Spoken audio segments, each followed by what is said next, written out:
मैं इस युद्ध के अहम एस्पेक्ट के बारे में आपको थोड़ा और पर्सपेक्टिव देना चाहता हूं।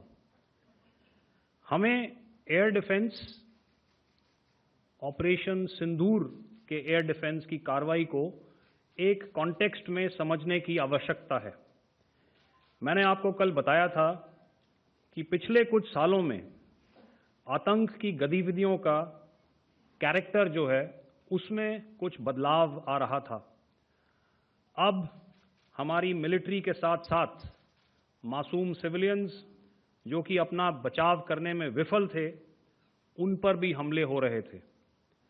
2024 में जम्मू सेक्टर में शिवखोरी मंदिर को जाते हुए यात्री और इस साल अप्रैल में पहलगाम में मासूम पर्यटक इस खतरनाक ट्रेंड के विशेष उदाहरण हैं।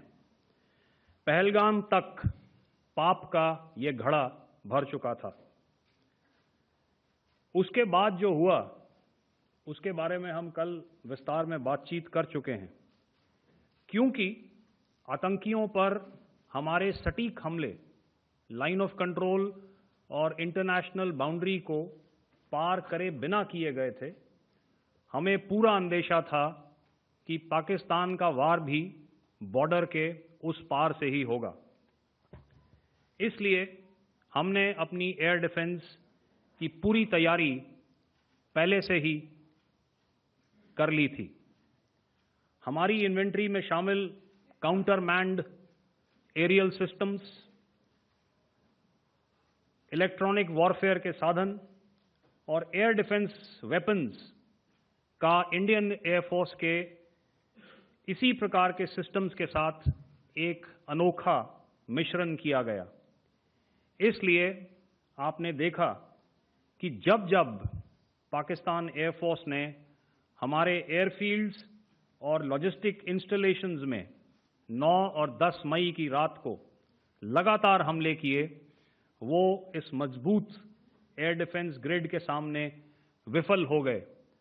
आपके सामने इस ग्रिड को एक तरीके से दर्शाया गया है।